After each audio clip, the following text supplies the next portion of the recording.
All right. Hey, welcome back to the Go for CO channel. This is John the Bomb. Building others means business. And man, in life sometimes there are certain situations where, you just reconnect with people, right? And social media over the years, we've all known, I actually reconnected with a first grade friend a while back, and I had missed him. I left in third grade, and all of a sudden, boom, through social media, through LinkedIn and Facebook, I found him and we reconnected and it was pretty cool. Well, recently, this gentleman that's on the Go for CO channel, we used to do business about 20 years ago.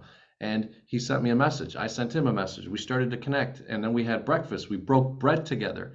And now he is on the Go for CO channel. Mr. Bill Pinus, president of FinFit Life. How are you, my friend? Doing great, John. Good to see you. Awesome, awesome. Well, hey man, I'm super excited to have you on.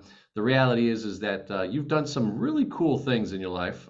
You've got a beautiful family, and on a personal side, I know that you're just a genuinely good dude. So go for CO community, stay in tune here. Listen up, take some great notes, and oh, by the way, subscribe to the channel because we need to keep on growing this opportunity, this community of Go for CO. So Bill, without further ado, I like to get right into it, right? Where we're really trying to deliver some great, great value. FinFit Life and a little bit of your background. Tell us what's going on, man. What's all this buzz I'm hearing in the marketplace? Well, first off, appreciate it. Great to see you again, and it was awesome to reconnect and break bread and see your children as well. Social media, as you just stated, is a great connector in many ways. So it was great to reconnect. Just a little bit about me in FinFit Life. I do believe that sometimes when people come out of college, they feel like they got to have their whole life planned in front of them. And the reality is you just got to do what's in front of you next and do it well. I kind of fell into financial services. I was a football coach when I came out of college. I wanted to use the game of football to teach boys to be men, men to be leaders by using the game of football. And the ironic part is, as I was coaching high school football, I met my wife, and she wasn't a student; she was a teacher there. And I went to my dad and said, "Hey, you got some advice? I found the woman of my dreams.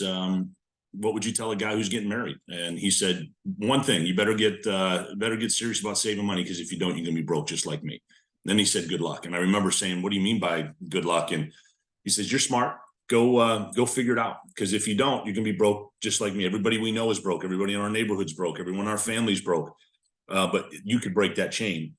And it kind of led me down the path of financial services. And I learned by saving just a little bit of money over a long period of time, you could change your life. And by doing that, I realized that people needed a financial coach way more than they needed a football coach. So ironically, I still stayed in coaching, just not coaching football. I was coaching in finance and how money works. And then I started to learn that the skills that I learned about building a team, I could translate that into building a business, and became an entrepreneur. Long story short, then to fast forward today, I've had an opportunity to run several businesses. I was an entrepreneur, I was a solopreneur, and I was a corporatepreneur. And when you build a business inside of a corporation and you own the strategy, the culture, and all of the finances of it, you just don't own the business itself. So I had an opportunity to do a lot of those things. And my last company I was with, we actually built a great broker dealer and insurance division. And we sold it to another broker dealer, and they asked me to come and run it. And I said, I want to go back into the entrepreneurial side. And lo and behold, we stand in front of you of building an unbelievable business called FinFit Life. And just a little bit about that company. It stands for financial fitness, physical fitness, and lifestyle to enjoy it. We built that for two main reasons. One, we realize that most people are not financially fit. They don't know how to have their money working for them. They don't know how to get their money working for them. And more importantly, what it means to understand how money works and functions. And the second part of that is it's directly correlated to physical fitness. In FinFit Life, everything that we do is in our name. It stands for financial fitness, physical fitness, and the lifestyle to enjoy it. And when you have financial fitness and physical fitness together, you can end up having an unbelievable life. And that's how our company was built. What fundamental fun things to do also, right? And it's really Yes. interesting as I've gotten to learn a little bit about what you guys are doing, really incorporating something. And it's kind of interesting also, Go for CO community.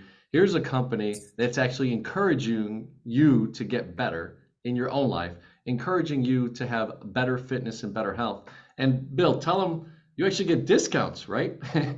For doing that stuff to do business with you. So tell them a little bit about that. And, I'd love to get kind of the framework. So tell us kind of the framework of the company, and then just that last component where you guys actually incentivize people to be better fit, better health, to then get lower rates for things that you guys do.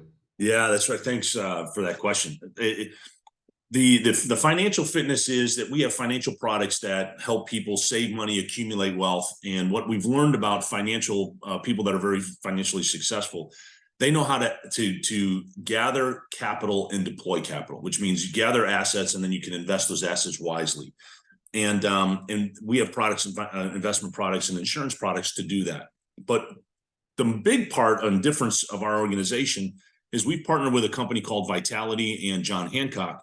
And Vitality is a South African company, which they're one of the largest and most influential, what I'll call health data companies. And what they've done is they've been able to aggregate health data to incentivize healthy living. And what we have found is that there's from a health side, that when you do healthy behaviors, it changes your life. It can change everything. And now most people in financial services call this, we have this wellness and physical wellness. And I hate to say this, most of the time it's just marketing. It's just talk. And for me, being a South Side Chicago guy, it drives me crazy. BS is BS. And you can be a good marketer, but the reality is you got to have some teeth behind it to do something. And I can tell you that our organization does, because there's four major things there's four chronic behaviors that cause four diseases that kill 60% of people. And I wrote them down just to make sure I didn't, as we're talking, I want to make sure I don't miss any. We have proper diet or poor diet. We have physical inactivity, smoking, and drinking. Those four activities. And if you were to ask, what are the thing that changes all the other ones, it's actually physical activity. The more physically active you are, it's ironic, you end up eating better, you usually stop smoking, and you usually drink a little less. So it has a huge impact. And those four things create heart disease, lung disease, diabetes, and cancer. And if you think about it, those four activities kill 60% of all humans on this earth.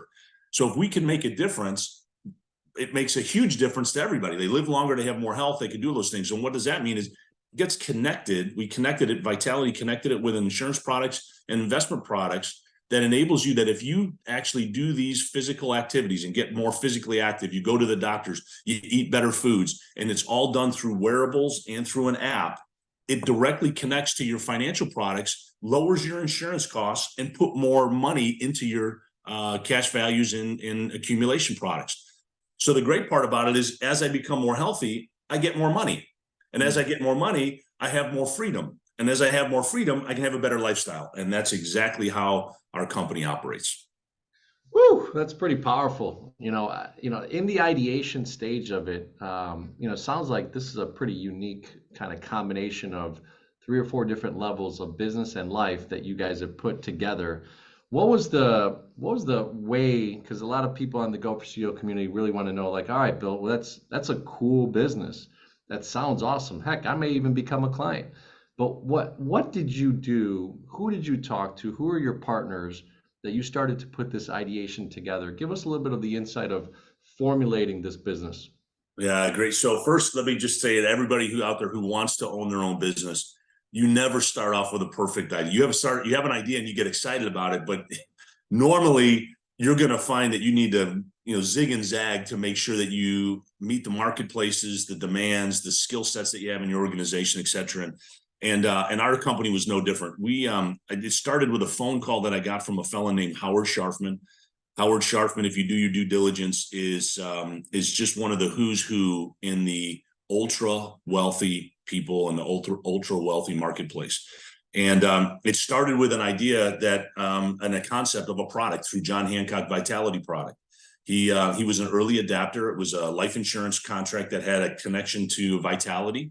And when I had my conversation with him, he was funny. He said, "I'm a product of the product. I literally lost 100 pounds because of this product, and I wouldn't have done it if it wasn't for this situation. That I knew I could save money and have more money accumulate for me faster if I got in better shape. And I knew I needed to get in shape. But when you have the right incentives and the right plan, you put those two together, it could change your life. And it did for him. He said, I lost 100 pounds. And he said, it actually, as I was in this doing and buying and owning this product, I started to go to this thing called Soul Cycle. And if you've ever been to a cycling class, it's like one of these high energy places. He says, I'm sitting on the bike and we're doing this. And by the way, if you want to know what Soul Cycle, it's like going to a high powered club where you're dancing on a bike. That's really what it's like. And it will kick your butt, because I did a couple classes with him. But in the process of that, they always have a theme. And one of the themes was, in order for you to become stress-free, you need to be physically fit. And then she basically said, in order for you to become to have wellness, you need to be physically fit. And he said, I'm arguing with her the entire time that that's not true. If I'm not financially fit, I'm going to be stressed. If I'm not financially fit, I'm not going to have true wellness.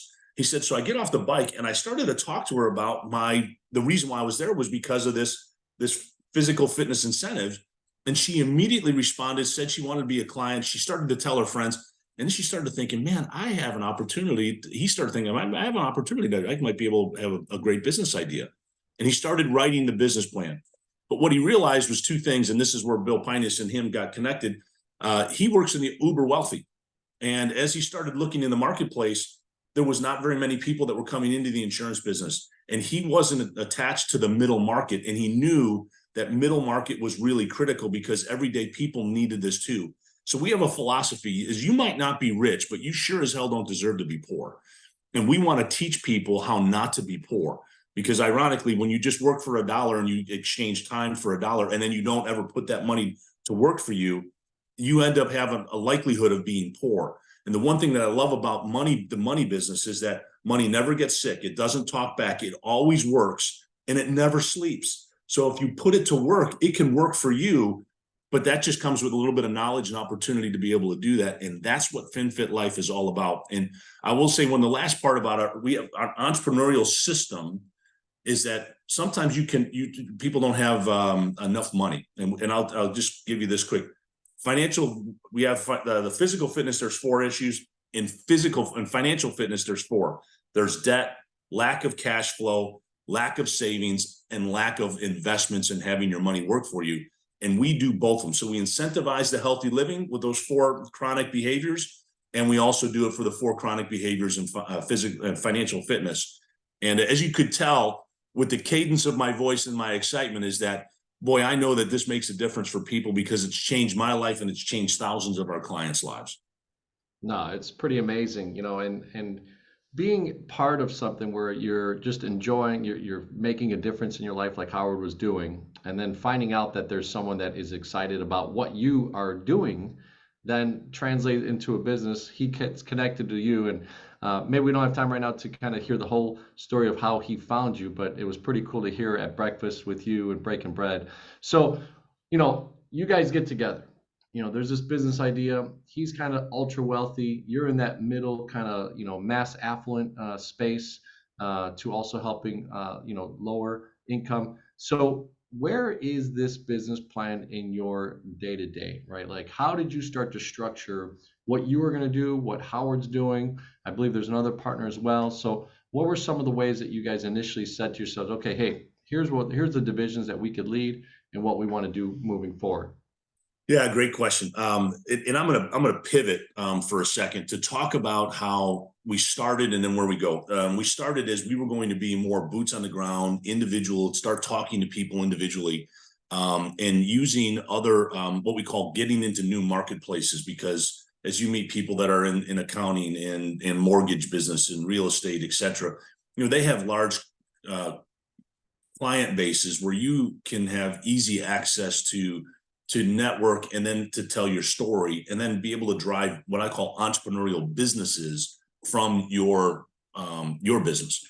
Well, we started in February of 2020. And guess what? 1 month later, not even 6 weeks later, COVID hit. So it caused us to totally revamp our business. And this is what I want to tell all of your listeners, is that you can have the best business plan, but changes and the marketplace are going to demand for you to adapt and to adjust. So we immediately had to go to a more of a Zoom environment. And it just sounds like it's every day today. The change, though, caused us to look at how do we go from an office base to a virtual base. So instead of opening offices, we went in and opening virtual offices, and we call it a model business. And from doing that, as we start teaching people how to operate in a Zoom environment, many people didn't have the skills. So we actually hired consultants to come on in and train, and we put that as part of our training to get people to do what we're doing today. As easy as it is just pick up a phone and talk to somebody, we can do this now, and we can operate at what we call the speed of trust. And what we also found is that in our business, usually when you meet people, you can look at their body language and tell whether they're full of BS or not, and you can get a sense of them. Via Zoom, you can't see all these things around you, so you can just see this facial piece. So the reality is you have to now connect and relate differently. And the reality is all business, as much as you want to have it be digital and you want to have it be, systematic, if it's systematic, it becomes a commodity. And most of the time when you're in a relationship business, you have to have some principles that guide it. And so we have to navigate through our business model. We have to navigate through the tools in which we put through that, but we never lost the focus of our principles or our core values. And I would tell anybody out there is, as you look at our journey, we went from being people to people to being a digital virtual area instead of an office. And then more importantly, we had to now go and educate people in over a 20-minute or 30-minute period of time without having tools, whether it be, our phone, the paper, whatever, flip charts, it went into everything digital. So now that means your preparation had to be totally different. And those skill sets helped us create a better business, we believe. It's able to contact people faster. And the best part about it, John, is like you and I just discovered, is you get a chance to reconnect with people that really mattered, that sometimes because they're not in your geographical area, you really didn't stay in touch with them. But now geographical is, do they have Zoom? Do they have Teams? And are you able to connect with them? And it opened up the business world to do something very special for us. No, you're talking about speed, right? Momentum, building it. So really to pivot what you just did, right, right at the beginning of COVID and everything that happened through that scenario, right? The businesses that pivoted the way that you did, especially in a startup phase, pretty admirable and pretty awesome to hear what you guys are doing. So give us a little sense then, I guess some of that is really marketing, right? Getting out the word, sharing with it at the speed of what you're talking about. So what are some of the tools? Is there a social media presence that then you guys spent some money on to be able to then leverage that? Or was it an internal, let's say, network that you had, that Howard had, that the founders had, right, to be able to spread the message initially and to find the leaders that then you wanted to then grow from there? Yeah, great question.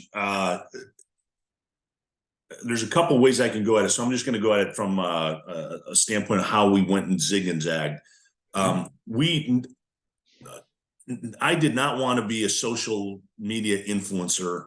Matter of fact, I almost didn't want to be in this type of, because I want to be, I'm a little bit more of a private guy.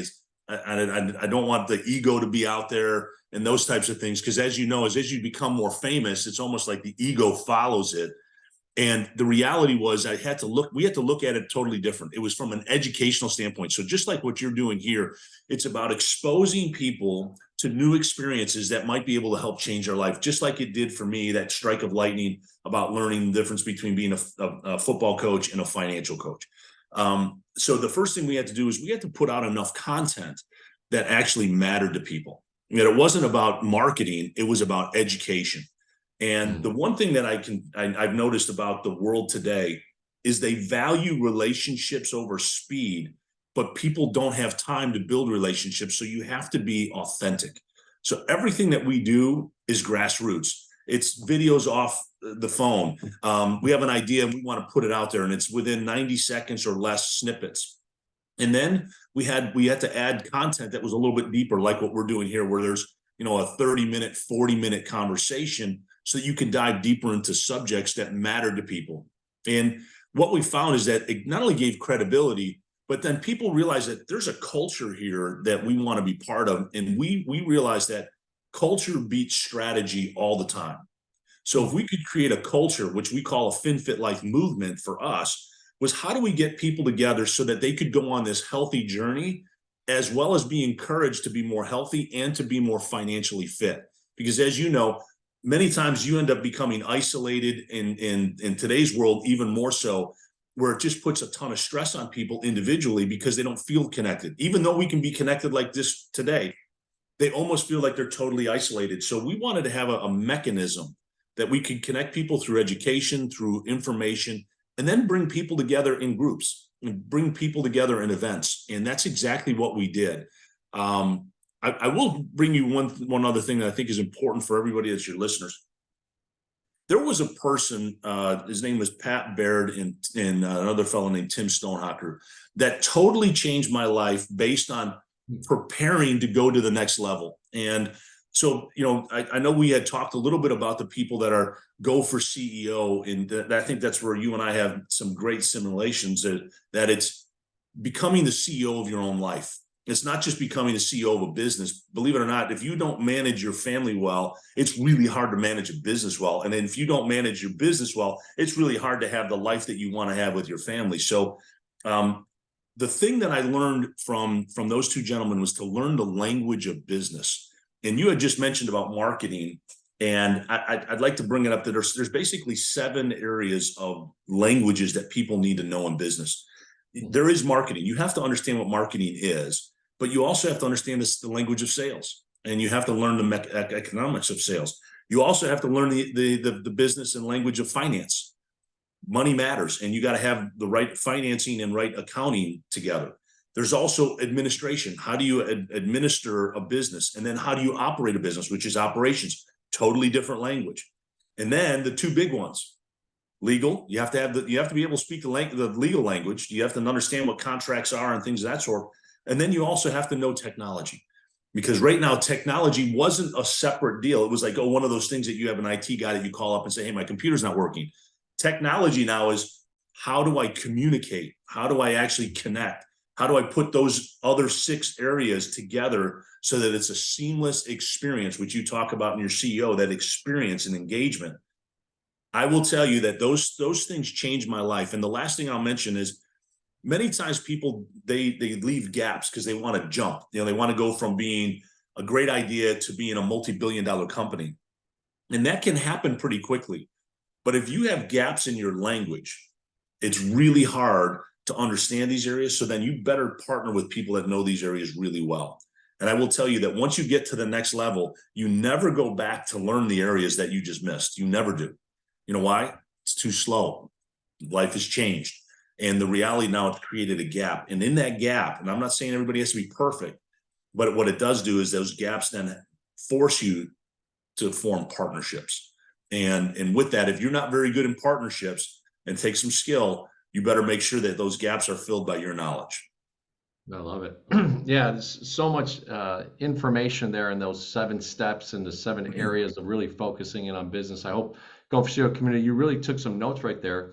Replay that portion, because it is so vital to have really a framework, right, when you go into business, and understanding a mindset and all the things. But really, when you put it into steps, or you put it into 4 easy steps and those types of things, it really simplifies things so that you can create some growth and momentum in there. So one area that you just shared, which I love, the partnerships, the alignment that I talk about in my book that's coming out. It's interesting. You aligned yourself with Howard and another gentleman, and then basically you are also the president of FinFit Life, which means that you have a very distinct role of bringing in the talent. So can you go into acquisition of talent and how you start to determine who you start to work with as people that are in the forefront of explaining what FinFit Life is all about? Yeah, great question. And my other partner's name's John Irvin, and John Irvin is he is one of the great sages of the marketplace. He works with a very wealthy family in a private office. He also is he's in kind of like the day-to-day running the operations of a venture capital company, and he's been in the insurance business for a long time. He's a little bit older. I won't share his age because he probably wouldn't like that, but his experience has been great for us because he's just a data-driven guy. And I'll start with the partnership, and then I'll move into aggregation of the tools to gather talent and bring talent acquisition in. Most of the time, you're in your space. You're in your lane, and my lane is middle income and affluent middle income.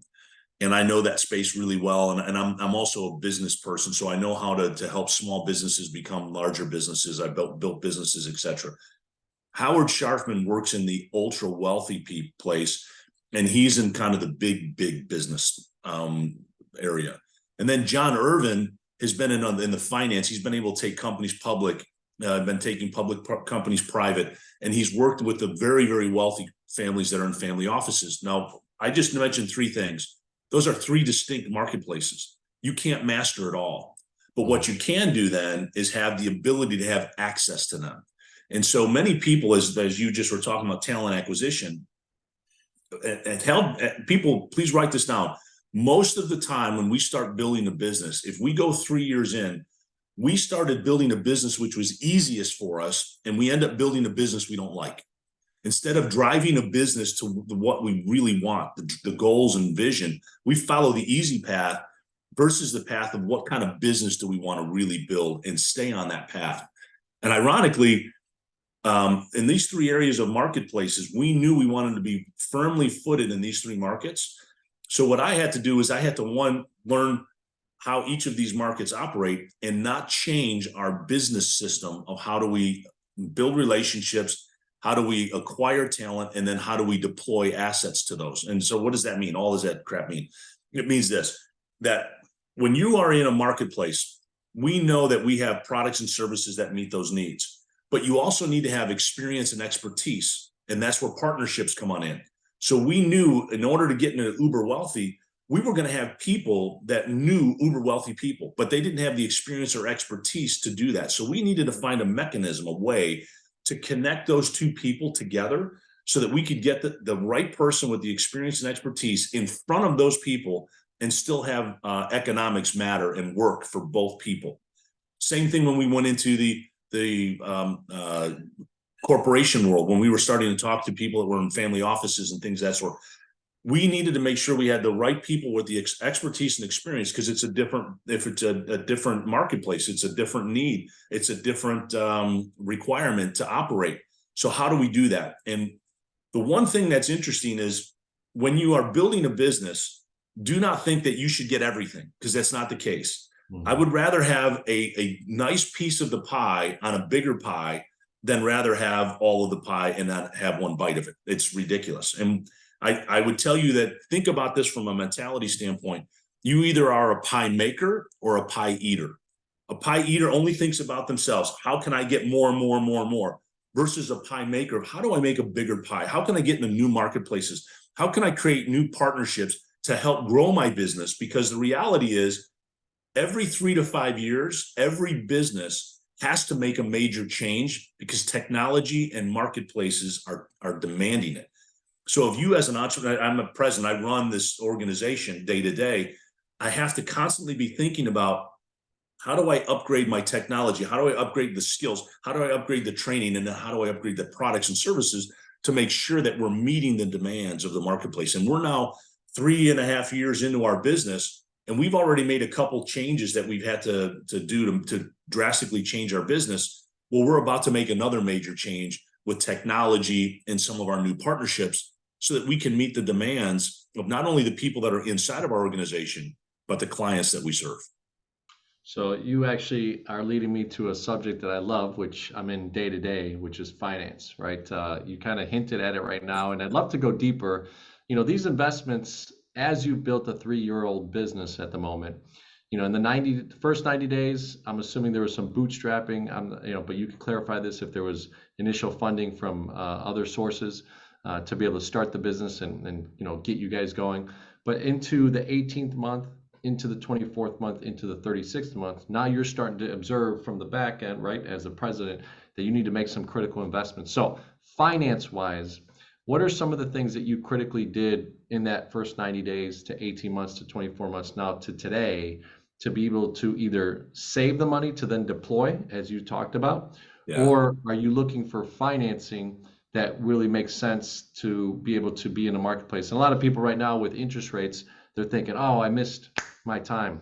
But you know what? Business is today, right? So, the ROI on being able to make an investment is greater if you see it that you bring in this technology and now you go 10x, right, as an example. So can you share a little bit about that, of what your guys' strategy has been in finance, and have you deployed or used other investment tools and stuff like that to get Yeah, out of you it? bet. So there's a rule of thumb that says you never go broke by over tipping and paying for good advice. So just make sure that you understand that. My partner Howard Sharpman's father taught him that, and I've always, when he said that to me, it stuck. You never go broke over tipping and paying for good advice. Most people, when they go into a business, they go all in and they go underfunded. And so if you're ever going to try to find out if this business is viable for you, you should test it out. Give a little test market to see if that works. But then the second part is you have to have some staying power of real money. And in our situation, we raised about $1 million of capital to start our business. And we knew that we had the opportunity to gain some revenue strength by sales and growing our field force and our sales opportunities. But the reality is you're really not going to be profitable for 2 years, maybe even 3. So you have to have some sustainability on what your forecasts are and what your budget is. So make sure that you have the money to do that. And you also have the ability and access to potentially get more capital. Now, for us, we did it self-funded. We kind of raised our own capital and with some of our product partners and things of that sort, to put the right dollar amounts together to grow. And by doing that, we had the ability to have some sustainability. But as we started to grow, and we're now expanding in from Puerto Rico and soon to be in Canada, and we're looking to go through our partnership with Vitality into the other continents, into Asia, and my background being in Central Eastern Europe, going back into Europe and South America, excuse me, almost said South Africa, but we don't mind going there either. It has to be strategic. And what most people don't understand is that in individual personal finance, it is very easy to outspend your income. It doesn't matter how good of your offense of generating money, you can easily outspend it. I see more doctors that make millions of dollars and they're dead broke and they're totally stressed. It's the same thing in business. So, you talk about finance, I'll go to the mechanisms of terms of raising capital, but again, you need to really keep an eye on expenses. It's really easy, especially if you're holding conventions and meetings, to be able to go from spending $30,000 to $130,000 like that fast. I mean, that's $140 a gallon of coffee in an event. I mean, are you kidding me? No. So you get 5 gallons of coffee, man, you're $1,000 right there. And you go, what happened? I was just having a cup of coffee for my people. That doesn't work that way. So you have to watch out for expenses. But the second part of that, and as you're expanding, sometimes you need a partner to come on in to put in some capital. But don't just look at money partners. When you're looking to finance a business, you need to have more than just money. You need to have experience and expertise, or to give you access to new marketplaces. And that's one thing that Howard and John were fantastic at, is that all of our partners that were part of our organization, it wasn't just a financial decision. It was access, expertise, and experience. And believe it or not, sometimes, like in our situation, we've been able to now not only become profitable and self-funded in a matter of 2 years, 2.5 years, but more importantly is we've been able to keep our expenses low so that we can make strategic investments into technology and into new marketplaces like Canada and Puerto Rico without having a major strain on us financially. And when you say go for CEO, sometimes the CEO needs to have a good board around them, of good mentors around them to help them make decisions. And we were in that situation. We have a very small but very powerful board that we're able to ask questions. They give us very, very smart answers and challenging answers for us to think about, so that we're always thinking ahead, at least 2 or 3 steps, so that for the financing, that isn't going to be the restraint that holds us back from expanding. No, it's perfectly said. In the small to medium-sized business space, right? Typically, I work with 1 to about $50 million in revenue, and it's interesting. Most of those businesses don't have a board, don't have an advisory board, don't have a board of directors, anything like that, because you're taking a business owner really from solopreneur to business owner, and they've learned all these mechanisms, or they've brought the right people around them, but they forget that there's actually still another a set of people that you could tap into that, especially as a decision maker at the top of the house, CEO, president, founder of a company, that is so vital. So I don't have time today, Go for CEO channel, but that's one of the things that we are implementing going in the next 15 to 18 months is sharing with businesses how they could have their own advisory board. But stay tuned for that. So, all right, so back to FinFit Life. My friend, president of the company, you've done some phenomenal things. You kind of hinted there that you have some Central European and Eastern European ties to the things that you've done as for. So expansion, let's go into that piece. Critically thinking, obviously you've built your base over the last 3 years. Now you're thinking about Canada and Puerto Rico and eventually, other continents. What are some of the things that you're looking for, maybe from a leadership perspective? Because you can't be everywhere, right? Neither can Howard. So what have you done to now either seek out that talent, because I want to go back a little bit to talent acquisition, or place maybe partnerships, joint ventures, these types of things that a lot of people forget too, that can expand your business, or even acquisition. Which one are you focused on right now? Yeah. So you always have, it's not how, it's who. Just so you know, if people say, how do you do this? It's not how, it's who. You find the right person, they already know it. They can expand it. They have the relationships, they have the knowledge and experience.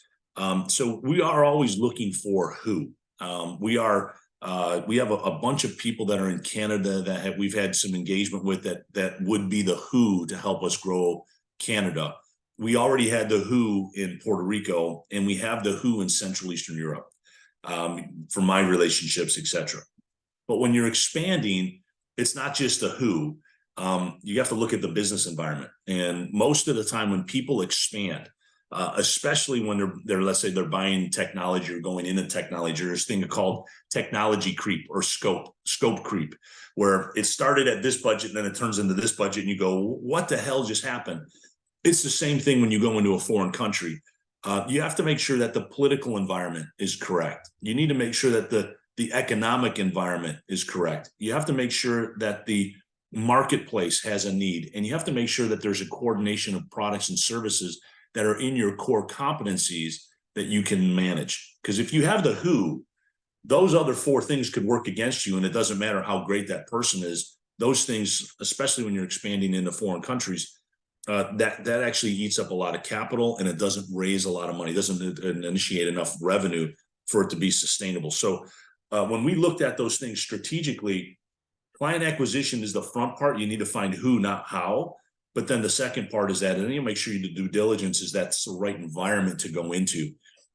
Especially like when you're looking at, in our situation here, if you look at the financial services world, a lot of times people are looking to go, if they change into going advisory versus just a straight broker dealer or insurance based, you have to think about regulatory, which is the government piece. You have to make sure you're regulatory. You have to make sure the economics are working, and we'll call it the economy. It's the same process that you have to do in any new marketplace that you're going into. And the one thing I'll say to you and the rest of your listeners, John, is that you have to have a process of principles. Because it's real easy to sometimes give up your principles, and then you end up building a business that you don't like anymore. So if you stay focused on those things and you don't violate those principles, it's important. And I'll give you two that are important to us. The first one was ethics over economics. We wanted to make sure that we ran a very ethical business. Even if if we could make money and not be ethical, we didn't want that. We wanted to make sure we'd rather not make money and do what's right. And we call it doing the right thing the right way. And then the second one is relationships over speed. So many times we try to get to the economics and very quickly, but we forget that, ironically, you hear this over and over and over again about companies.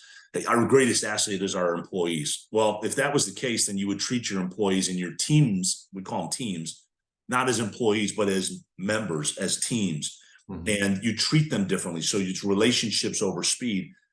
Those are some things that create a culture, and culture always beats strategy. So I tell you those things because talent acquisition is about attraction and repelling. And I'll end with this last piece.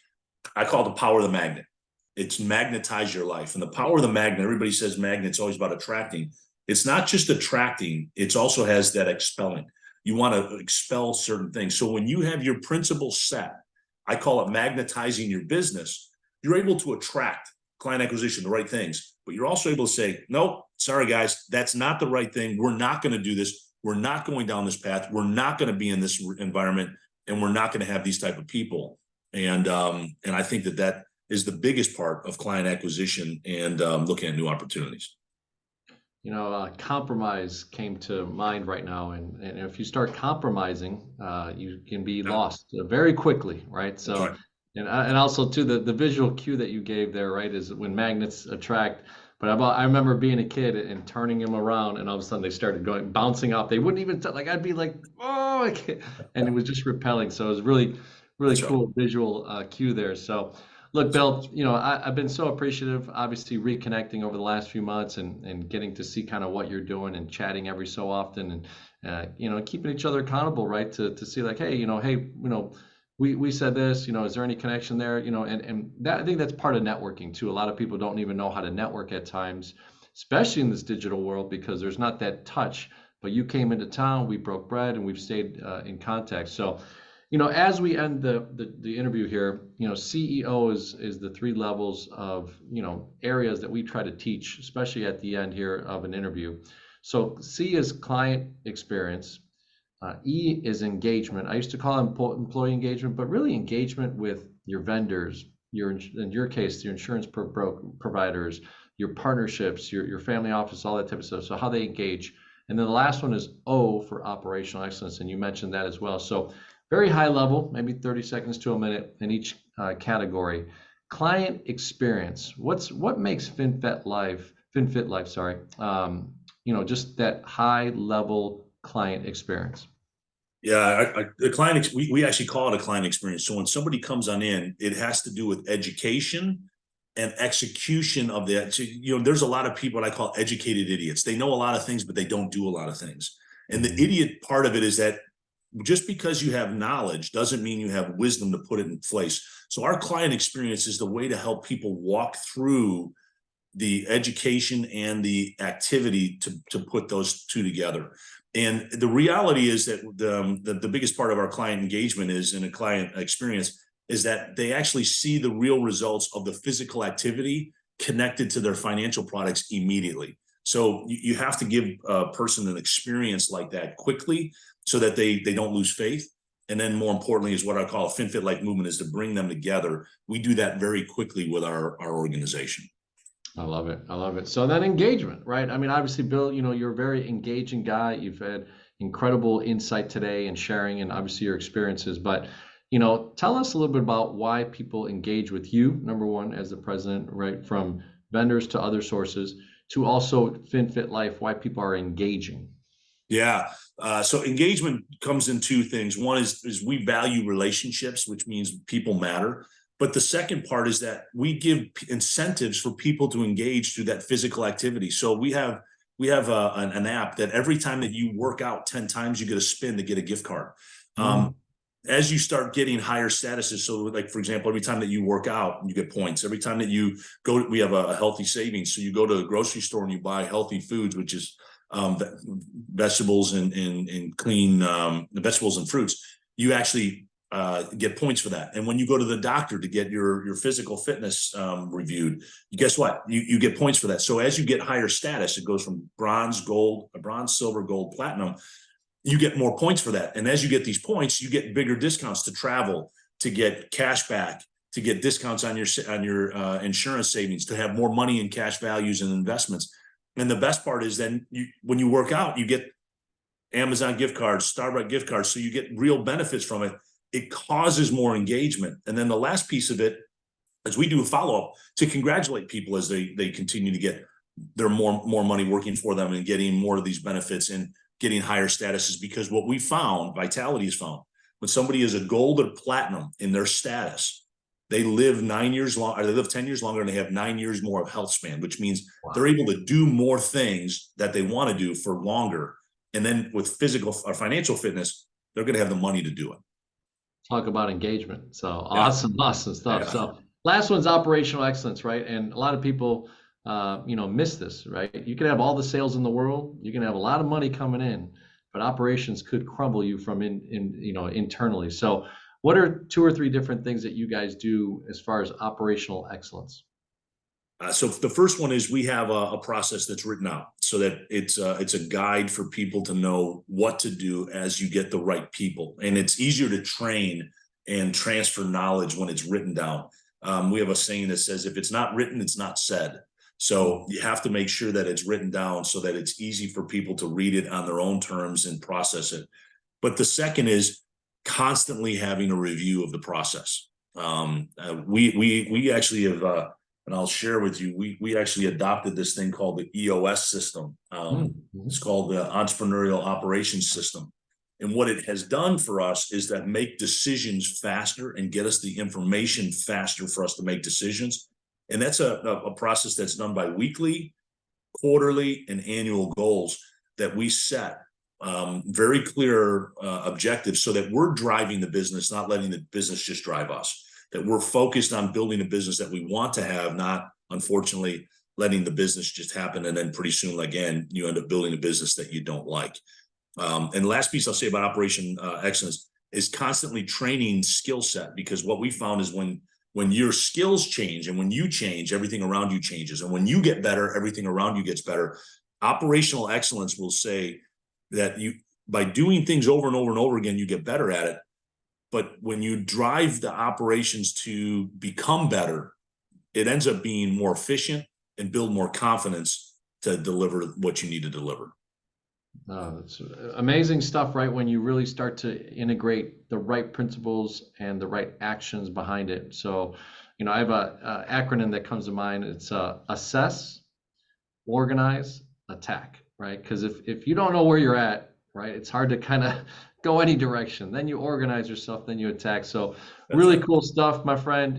Super excited to have had you on the Go for CEO channel. Looking forward to having you back on, hearing about the growth and what you guys are doing in FinFit Life. So tell everybody how to get a hold of you. What are some of the ways that maybe they could join the organization, be a part of the movement, or even become a client of the product? So yeah, you bet. The website is very simple: FinFitLife, FinFitLife.com. My name is William Pinus. You've seen it on the if you William.Pinus@FinFitLife.com. That's my email address. And I'm as far as I know, there's only a few Pinuses in the world, and you can Google me and find. I've done a couple other podcasts, and I've got a YouTube channel that's under FinFit Life that we have plenty of content for people who want to have more information. Thank you for having me, John, and it's a pleasure. It really is a pleasure to be with you. No. Hey, thank you so much. And Go for CEO channel again. So if you're new to the channel, go ahead and subscribe to it, right? We're trying to grow this channel and really working hard to bring you, CEOs, founders, entrepreneurs, and intrapreneurs. I love what you said. I may have to incorporate that, corporatepreneur, right? I hadn't heard that before, but I like that, intrapreneur, corporatepreneur. A lot of people forget, right? Not everybody can be the man, or the woman, right? As far as like being the top leader. But what if you're a middle manager? What if you're at the bottom right now, but you want to grow to the top? Well, if you have a corporatepreneur, intrapreneur mindset, even if you're working inside of a company, you could be one day, right, the CEO, and also the CEO of your life. So coming out very soon is 4 attributes to become the CEO of your life with our book. So over the next 6 to 12 months, please be on the lookout for that. And obviously visit our channel, the Go for CEO channel on YouTube.